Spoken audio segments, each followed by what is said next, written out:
Você está no canal Em Busca da Verdade. Desejamos a todos que as mãos poderosas do nosso Deus e Pai Celeste possa derramar bênçãos sem medidas na sua vida e na vida da sua família.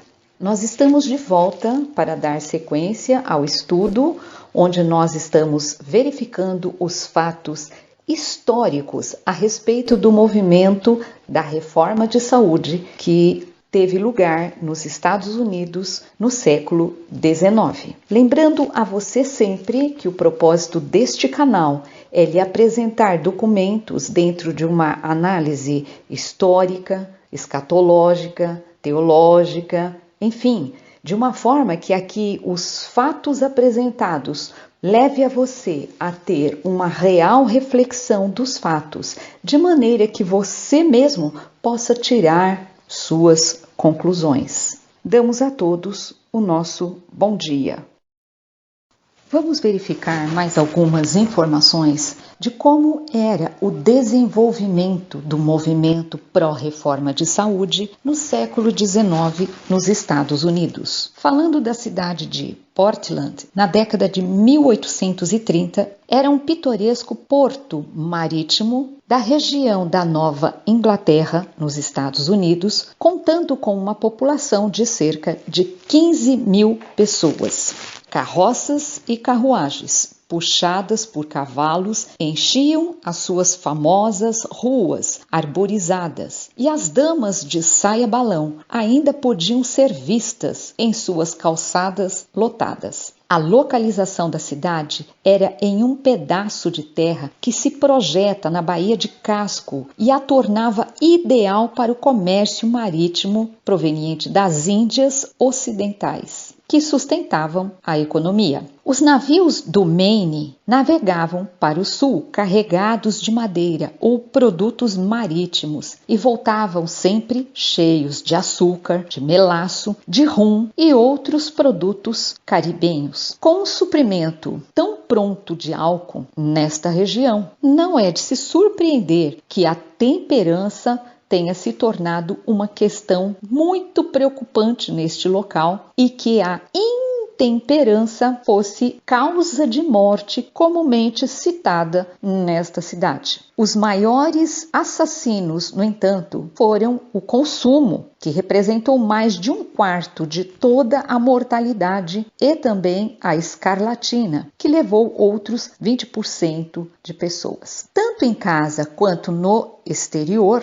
os americanos eram notórios por sua bebedeira. A cidra corria tão livremente quanto a água, e todos os fazendeiros tinham a liberdade de poder destilar o seu próprio espírito e desejo. Embora os meios de intoxicação fossem tão abundantes, observou um crítico, os hábitos gregários e sociais das pessoas tendiam a fomentar a embriaguez. Em resposta a esse problema, um número crescente de americanos, portanto, se uniu às sociedades locais e também nacionais para promover a temperança, seja por persuasão ou até mesmo pela própria legislação. Entre as mais bem-sucedidas e coloridas destas organizações estava então a Sociedade Washingtoniana de Temperança, que foi criada no ano de 1840 por 6 bebedores reformados em Baltimore. Em cidades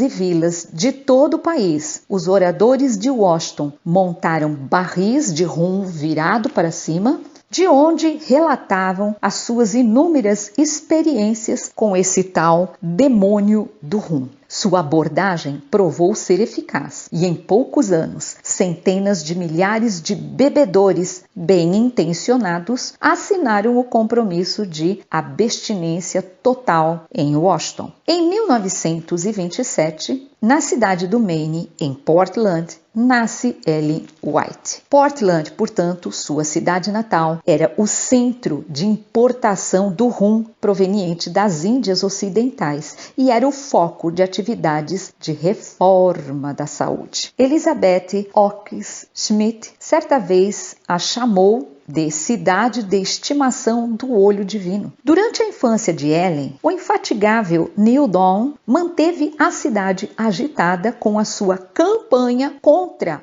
o demônio do rum, que culminou em 1851, então, com a aprovação da lei do licor do Maine, a primeira de muitas leis estaduais de proibição na América. A igreja original de Ellen White, que era a igreja metodista, também foi varrida pelo movimento de temperança de saúde. Na década de 1840, nenhum bom metodista tocava em uma gota de álcool sequer. E os muito piedosos também haviam até parado de fumar. O movimento millerita exemplificou a afinidade natural entre o reavivamento e a temperança na América do Norte no século XIX. O pastor Guilherme Miller, que viu a mão do Senhor nas sociedades de temperança surgindo em todo o país, advertiu então os santos expectantes que aqueles que bebessem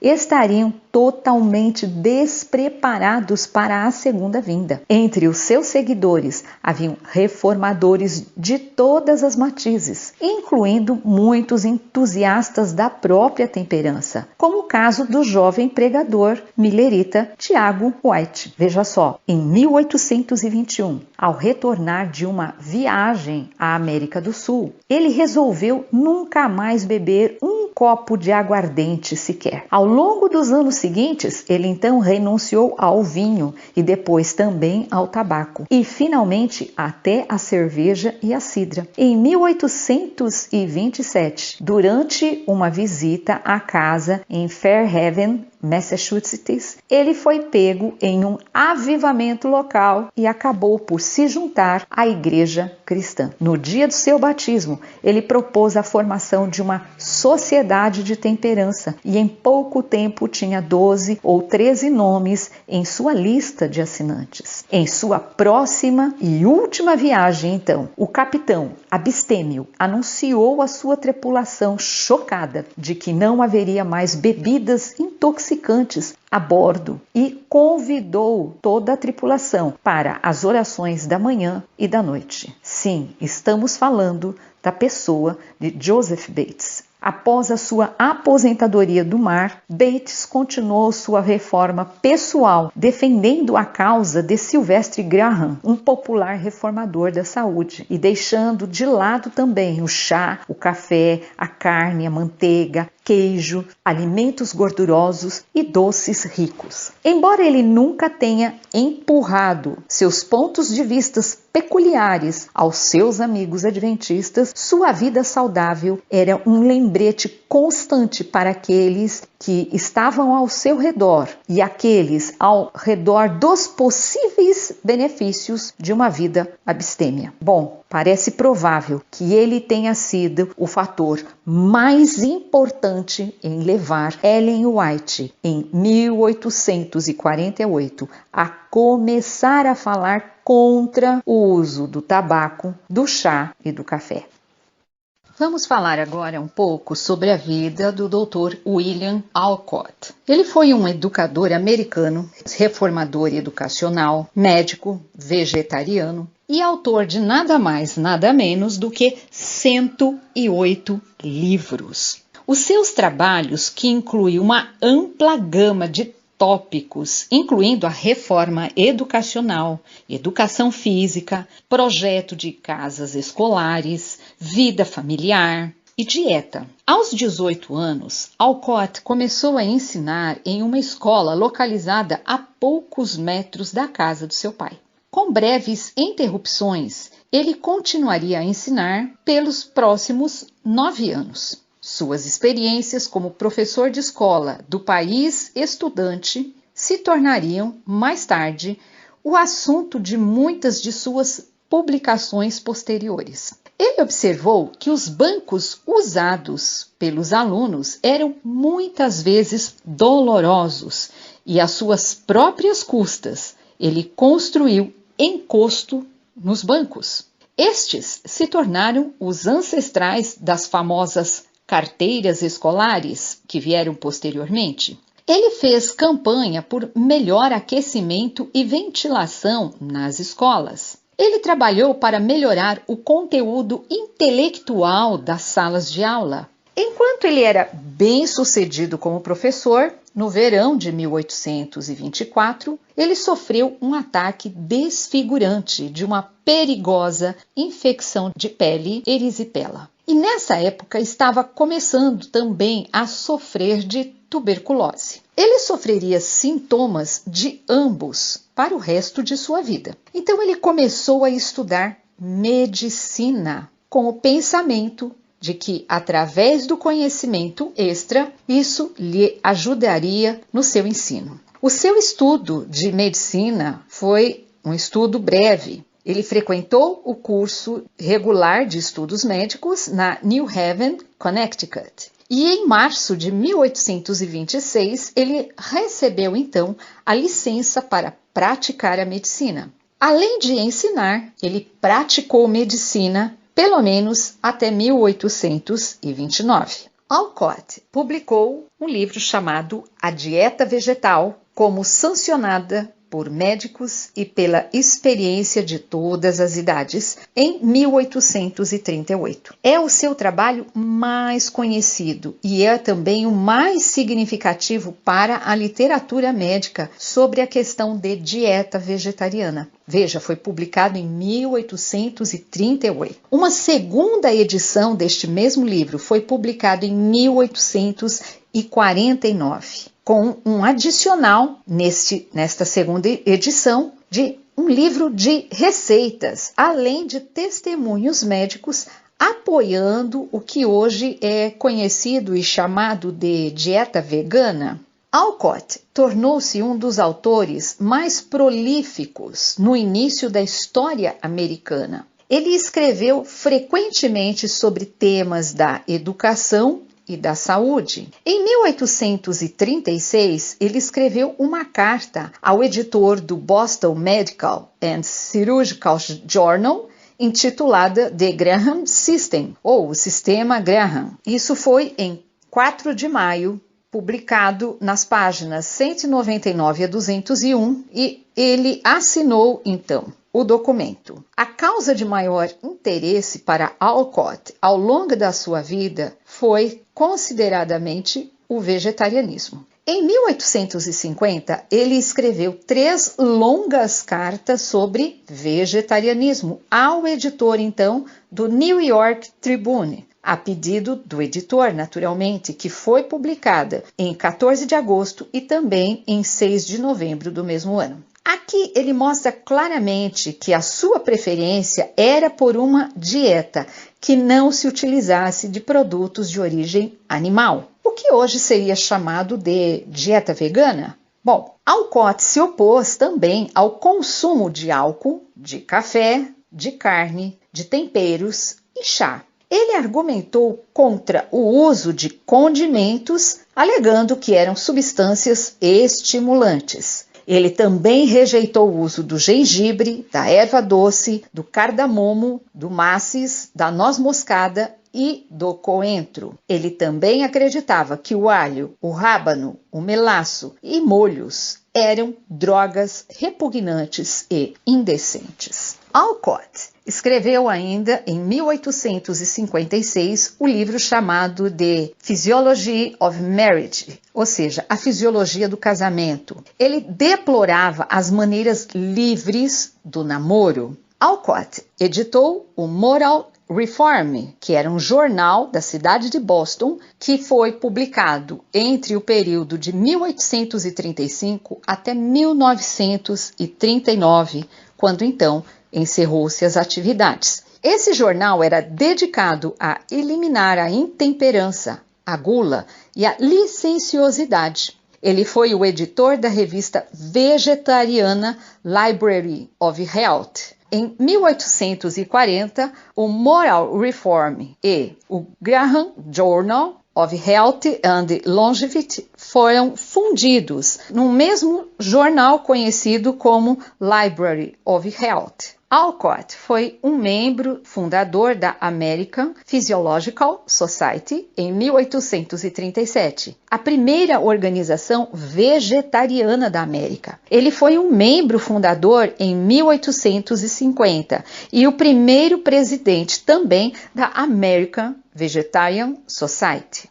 Vamos falar agora um pouco sobre James Caleb Jackson. Foi um inventor do primeiro cereal matinal seco e integral que ele chamou de granulado. Bom, suas opiniões influenciaram naturalmente as reformas de saúde de Ellen White, uma das fundadoras da Igreja Adventista do Sétimo Dia. Em sua juventude, Jackson foi um ativo abolicionista. Ele lecionou para o Massachusetts Anti-Slavery Society, ou anti-slavery, quer dizer abolicionista ou anti-escravatura. Então, a Sociedade Anti-Escravatura de Massachusetts. Ok? Tornando-se então secretário da sociedade em 1840. A partir de 1844, ele mudou então a sua carreira para o jornalismo, comprando o jornal abolicionista Albany Patriot, com Abel Brown.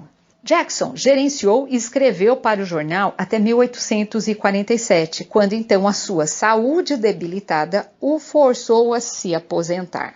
Jackson teve problemas de saúde ao longo de sua vida, mas experimentou uma recuperação notável depois de fazer uma cura pela água em um spa, operado por Silas Grinson, o Greenwood Spring Water Cure, em Cuba, Nova York. Cuba que não é o país, mas sim uma região da cidade de Nova York, e ocorreu em 1846-1847. Com o resultado disso, ele passou a segunda metade da sua vida como um defensor ferrenho da hidropatia, treinado para se tornar um médico e abrindo um instituto hidropático em Green River, no condado de Cortland, Nova York, em 1847. Em 1858, ele assumiu então o Our Home Hygiene Institute em Dansville, Livingston County, em Nova York. O spa havia sido fundado por Nathaniel Behan no local de uma fonte de água mineral cerca de 4 anos antes. Sob a gestão de Jackson, este spa cresceu e se tornou um dos maiores do mundo, atendendo a cerca de 20.000 pacientes, e foi renomeado como Our Home on the Hillside. Jackson foi assistido por sua esposa, conhecida como Mãe Jackson, e também por sua filha adotiva, a doutora Harriet Newell Austin. O resort de saúde foi uma operação da família Jackson por muitos anos. James Hathaway Jackson, que era filho de James Caleb Jackson, e também James Arthur Jackson, que era neto de James Caleb Jackson. Ambos eram líderes na instalação juntamente com o pai. A família se referiu a ele como um sanatório de Jackson em 1890. O estabelecimento também ficou conhecido como Jackson Health Resort. Junto com as curas com a água, Jackson acreditava que a dieta era fundamental para melhorar a saúde. Com o tempo, ele removeu a carne vermelha do cardápio do spa e também descartou o chá, o café, o álcool e o tabaco. Jackson era vegetariano e promovia uma dieta vegetariana com ênfase em frutas, vegetais e grãos não processados. Jackson acreditava que a sua dieta poderia curar a intemperança e também a masturbação. Apesar de aceitar o uso da cirurgia, ele se opôs ferrenhamente às drogas. Jackson se opôs ao aborto em qualquer circunstância, descrevendo-o como entre um dos maiores crimes. Em relação ao relacionamento entre a família White e o Dr. Jackson, nós vamos abordar isso num vídeo futuro. Vamos falar do Dr. Russell Trout. O Dr. Trout, também médico na cidade de Nova York, foi um dos principais defensores do vegetarianismo como um estilo de vida. Em 1852, o Dr. Trau fundou o New York Radiotherapeutic College, que foi a primeira faculdade de medicina a admitir mulheres em seu curso e em igualdade de condições com os homens. Trau foi fortemente influenciado por Sylvester Graham e Isaac Jennings, que ensinaram que o corpo é governado por leis naturais originárias de Deus e verificadas pela observação. Trau sustentou que quando estas leis fossem quebradas, a doença e a morte poderiam resultar. Uma dieta frugívora, como mandada em Gênesis e verificada como natural para os seres humanos por estudos de anatomia humana do século XIX, era uma das leis. Quando a doença se desenvolveu, em vez de suprimir os sintomas, os médicos sem drogas procuravam remover então as suas causas. Uma vez que as causas eram removidas, o corpo tendia a se curar. Trau sustentava que as drogas prejudicavam o corpo. Elas não agiriam sobre o corpo, mas era o corpo que agia sobre as drogas. Por exemplo, um medicamento como laxante parecia funcionar apenas porque o corpo, na verdade, estaria rejeitando e, portanto, expurgando a droga para fora do corpo. A droga em si não fazia os intestinos funcionarem, de acordo com Trau. Treinado como um médico alopata, Trau observou pacientes que ficaram muito bem sem a intervenção medicamentosa e aqueles que ficaram mais doentes por causa dessas drogas. Ele notou como o corpo era ajudado quando os pacientes eram prescritos para ter descanso, dietas vegetais, tratamentos como massagens, hidroterapia, que é a terapia da cura d'água, e direção para preencher a mente também com pensamentos mais elevados. Trau foi autor da Enciclopédia Hidropática, que tinha 2 volumes e foi publicada em 1851. Ele recomendou o banho diário e também o uso de água fria e até mesmo água gelada. Dr. Trau era um médico muito procurado, que chegou a dar palestras no Smithsonian Institute durante a Guerra Civil, em nome dos soldados. O médico publicou mais de uma dúzia de livros que se encontraram com um público faminto por se ajudar a evitar os horrores e também os resultados, às vezes, fatais da medicina regular dos médicos comuns. O higioterapêutico Dr. Trau disse aos seus alunos certa vez que a sua prática não era lucrativa e a única razão pela qual eles deveriam se tornar médicos era que eles deveriam querer ajudar os doentes e ensiná-los a evitar as doenças no futuro. As opiniões do Dr. Trau sobre a medicina o levaram ao vegetarianismo e também à vice-presidência da American Vegetarian Society. Como outros vegetarianos em seu tempo, ele abominava a crueldade com os animais. Vamos falar agora um pouco sobre o Dr. Larkin Baker Collis, ou Dr. Collis, como foi conhecido. Ele foi um médico americano, ministro, um pregador milerita, ativista anti-tabaco e vegetariano. Ele se formou no Castleton Medical College em 1825. Ele treinou como ministro e também foi associado de Guilherme Miller. Collis casou-se com Sarah Marshall. Collis foi um dos primeiros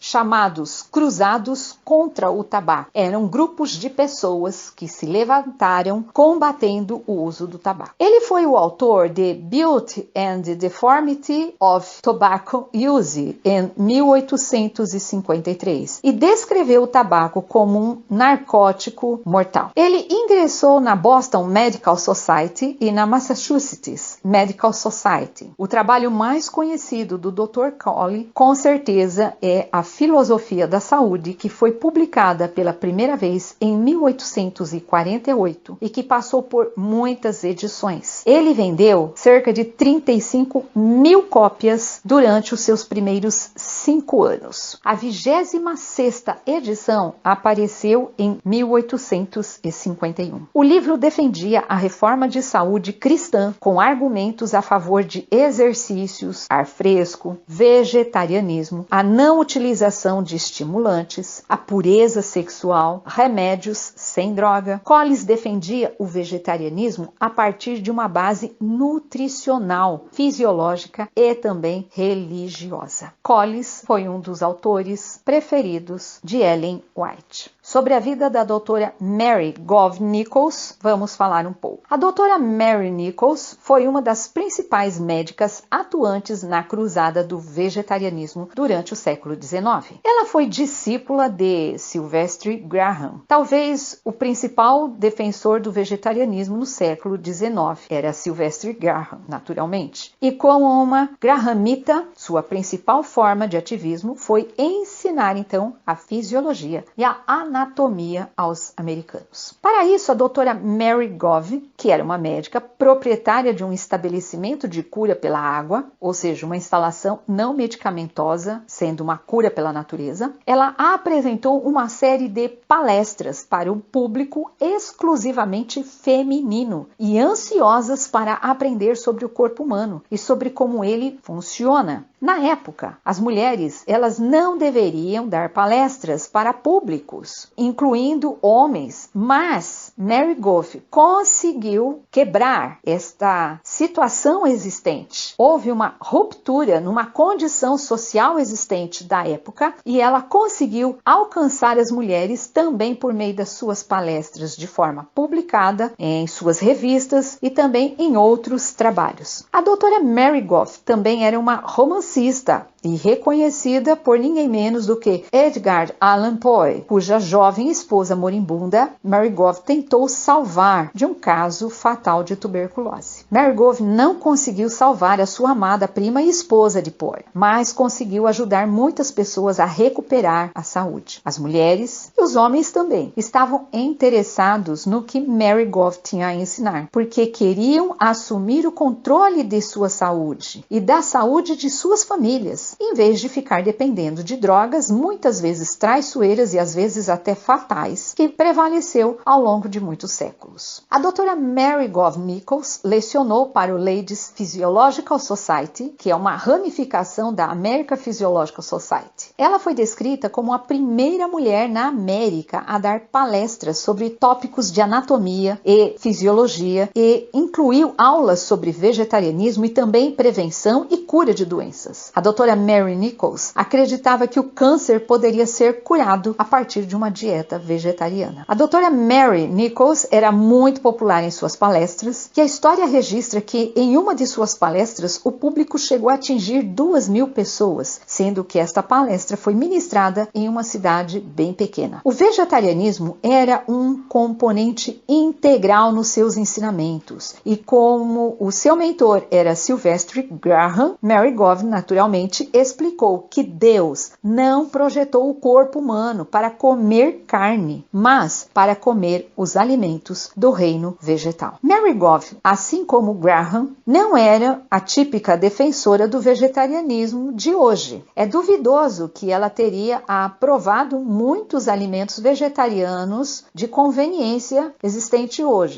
embora ela provavelmente teria gostado daqueles que têm baixo teor de gordura e são ricos em fibras. A dieta de alguém tinha que ser pesada em grãos integrais, vegetais e frutas, naturalmente sem café, sem chá, sem condimentos e gordura, bem como sem a carne. E para passar tudo isso pela inspeção da própria Mary Gove. Tanto ela quanto outros participantes das cruzadas vegetarianas argumentavam que, em alguns casos, uma dieta que incluísse alimento cárneo, veja só, uma dieta que incluísse alimento cárneo poderia ser mais saudável do que uma dieta vegetariana, porém carregada de gorduras e doces. Essa foi uma concessão evidentemente nascida do compromisso que todos, exceto os ativistas vegetarianos mais convictos, ou seja, aqueles motivados principalmente pela religião ou pelos direitos dos animais, parecem ter feito. Determinada a aliviar as mulheres do que ela via como sendo sofrimento físico e mental desnecessário, causado pela falta de acesso à informação sobre saúde, ela recomendou que as mulheres se exercitassem diariamente, que respirassem ar puro, que tomassem banho com água fria, que evitassem os espartilhos apertados da moda do dia a dia e também deveriam se abster de café e carne. Além da dieta vegetal, a doutora Mary Goff e outros fisiologistas da época pediam uma longa lista de práticas diárias, desde banho e exercícios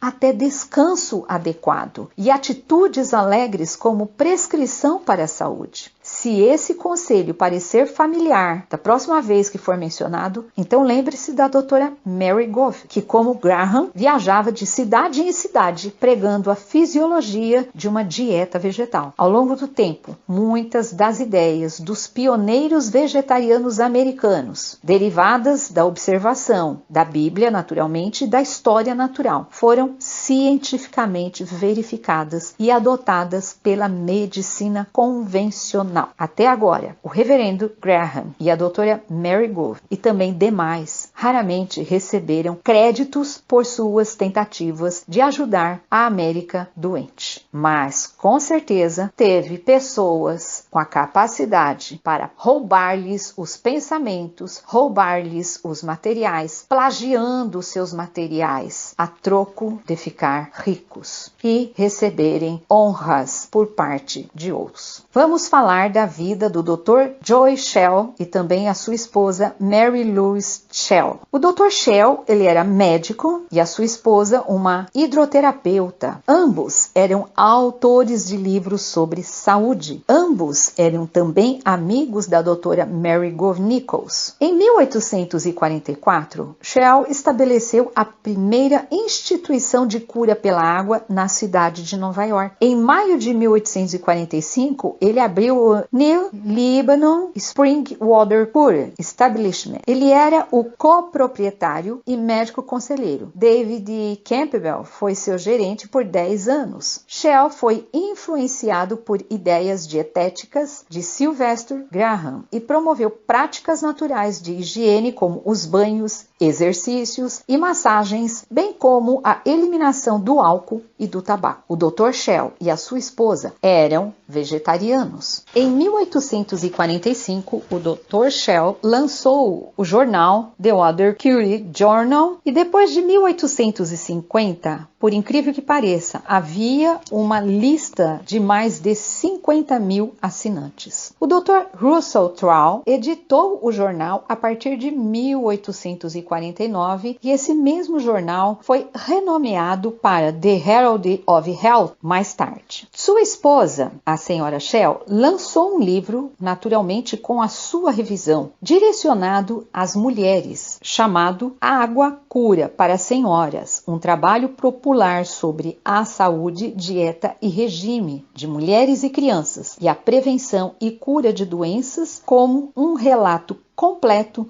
dos processos de cura com água, ilustrado com vários casos, cuja terceira edição foi publicada em 1844, ao qual nós temos e utilizamos também como parte deste trabalho que estamos aqui fazendo e mostrando a vocês. Diante do estudo que nós fizemos, estudo esse histórico, mostrando a realidade dos fatos em relação ao movimento pró-saúde que existiu nos Estados Unidos por ocasião do século XIX, questionamos: seria necessário Deus chamar um profeta para trazer revelações do que seria importante e necessário para o estilo de vida saudável? Será que Deus levantaria um profeta para trazer informações essas que já eram conhecidas, uma vez que eram pregadas por vários médicos, por vários pesquisadores, por várias pessoas que lideraram o movimento da reforma de saúde? É uma pergunta para nós pensarmos e refletirmos. Queremos agradecer a você a sua participação aqui conosco neste vídeo. No próximo vídeo nós estaremos dando sequência a este assunto, onde estaremos buscando mostrar a você comparações entre escritos destes autores que eram pioneiros no estilo de vida vegetariana, princípio de saúde e no movimento de saúde que foi levantado no século XIX nos Estados Unidos, com os escritos de Ellen White. Um grande abraço, que Deus te abençoe.